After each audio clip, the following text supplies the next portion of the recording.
Thank you for having me. Our clinic is in Jerseyville. I don't know if you guys make it that way or not. It's a full-service veterinary hospital. We do, surgeries, medical care. We have boarding facility, grooming facility also. We do work on large animals, farm animals. So if we can help you out, we'd be happy to do so. What I'm going to speak about today is the horse industry. When I was speaking with Ron initially, just because my interest is in horses, and the horse industry has taken a turn the last 6-7 years now, and hopefully we're going to actually have an upswing pretty soon here. But the thing being, the horses in this area there's not too many performance-based horses. They're mainly backyard-type horses. A lot of people, weekend warriors I like to call them, they go to Eminence, Missouri for trail riding, toss back a few cold drinks, and the horses tolerate this somehow. But anyhow, let's rewind a little bit. Horses up till 2006 were allowed to, they still are, but within the U.S. be taken for slaughter or purchased for slaughter from auctions. It sounds bad, but it's a necessary evil from my standpoint. The main reason being is that the base value of a horse was pretty much dependent upon what those killers, per se, that's what they're termed, the killers were paying at the auction for these low-level, unwanted horses. And therefore, when you had a horse that you were ready to get rid of, at the end of the day, it was still worth something to put in your pocket, which, especially these days, it's a pretty important thing. Unfortunately, in 2006, they outlawed the slaughter of horses within the contiguous states in the U.S. Due to, it's unfortunate, transportation problems. The laws were stating that horses had to be taken from the auctions to these slaughterhouses in a single-level trailer, not the double-deckers that you see taking cattle and hogs to market.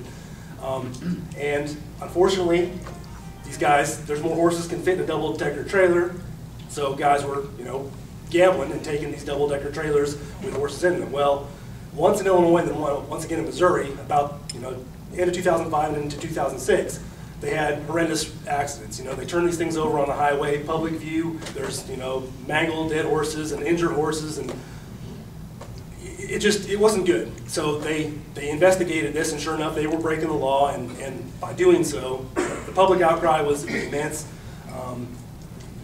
I enjoy animals, probably more than most people do. Just it's my livelihood, and horses especially. But I realize the need for this. Horses that are unwanted and still have that value, so they need to have that end result, I guess. Well, by taking that away, that value disappeared. So once again, these horses that were unwanted, now all of a sudden I say bleeding hearts were coming out of the woodwork saying, these horses are beautiful creatures. They shouldn't have this kind of demise, cruel end, which truthfully is not that cruel of an end, considering other options today are, euthanasia by a veterinarian, which is more or less an overdose of an anesthetic agent. Sometimes it goes well, sometimes it doesn't go well. Some people still use firearms to end their lives, but unfortunately, because of this turn of events, with the illegality of it, people were taking their unwanted horses and just turning them loose in public grounds. There's a lot of state parks that were, you just turn around. There's a horse that used to belong to somebody who's now, walking through the woods. People would be at a horse show or at a sale barn, and they would come back to their trailer and it'd be full of horses because somebody didn't want them, and they found that this is a good answer for them. Well, it's not, So then this is somebody else's problem at that point in time. Well, horses cost a lot to feed, and especially this year with the drought, be it from grain prices and/or hay prices, it's going to cost a lot of money to maintain, and has cost a lot of money, but especially in a year like this, the price is just going to go through the roof. So in doing so, just to keep, I guess, horse slaughter, I guess, should not be looked down upon. At this point, you can go take them to Canada or Mexico, which Canada is a much better choice as far as the care that these animals get once they arrive at the slaughterhouse. Mexico, they travel for days across the desert in horrendous temperatures and no food or water, and it's not a good situation. So for them to be returning would be a blessing in disguise per se. And as of President Obama just this year, actually was at the end of last year, kind of repealed the law against the slaughterhouses, and the way that they were getting around that, or the way they made the horse slaughter illegal, is that slaughterhouses need a veterinarian, a USDA official to inspect the meat per se, and by taking the funding away for those people, therefore these slaughterhouses couldn't operate and had to shut down. Illinois was one. There were two in Texas and one in Illinois, several years back.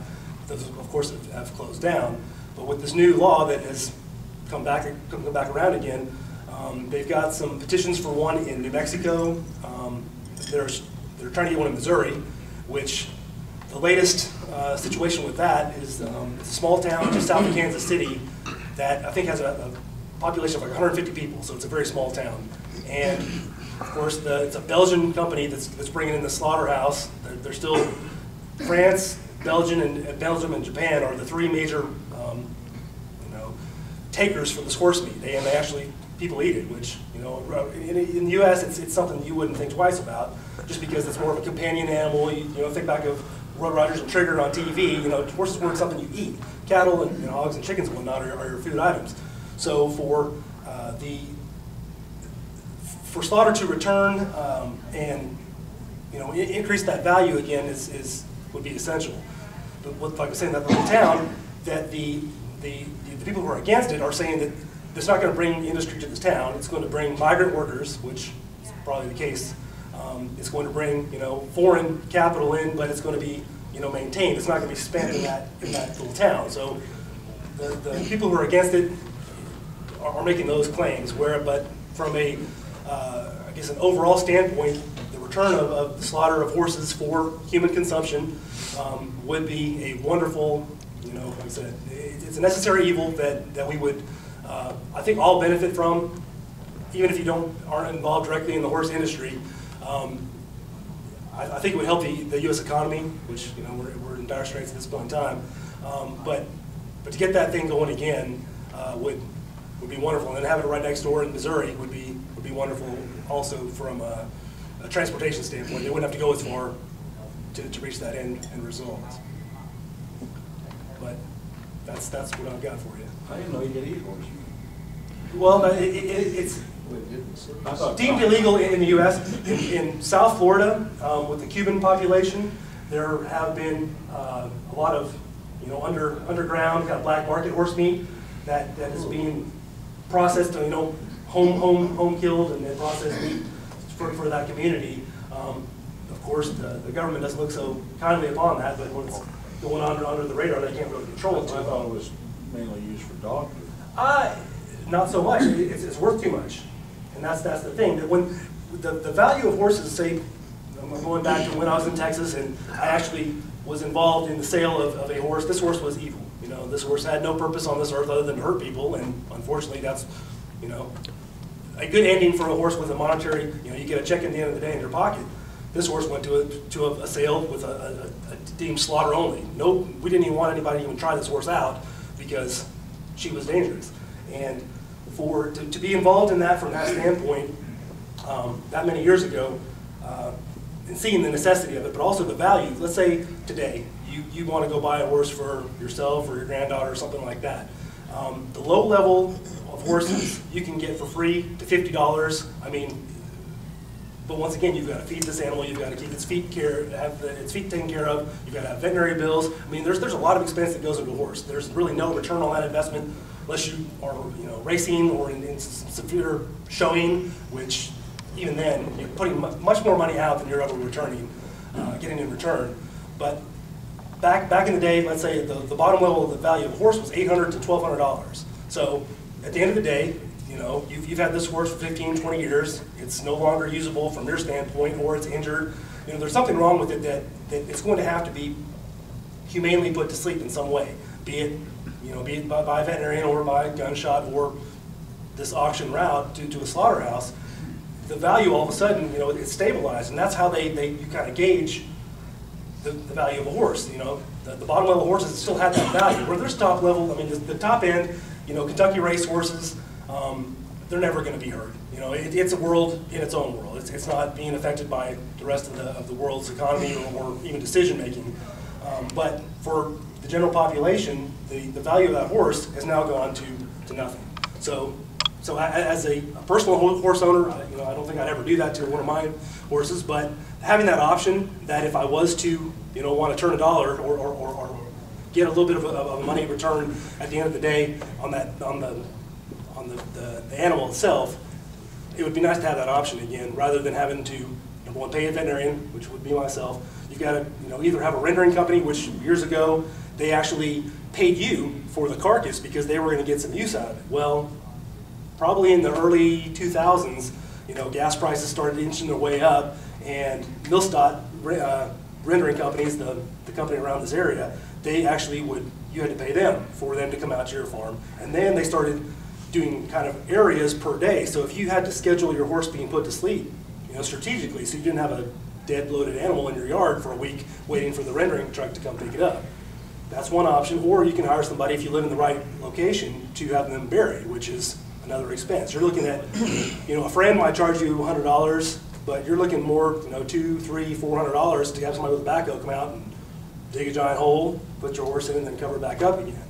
So to have an option that, you know, is somewhat cruel in some thoughts, but when you sit down and look at it at the end of the day, the horses that are meeting this end are not, they weren't wanted to begin with. They didn't have a home, they didn't have a job anymore, they probably weren't capable of such a thing, and therefore it's just a way to get, it's like, you know, trading your car in it's done its job for you. You don't have to go bury your car in your backyard, take it to a mechanic and have it killed and then bury it, or have somebody haul it off at your fee. You can take it to the dealership and get, you know, a little bit of money back for you. The same sort of deal with a horse. But from a worldwide standpoint, I believe it'd be beneficial for everybody to have that go on.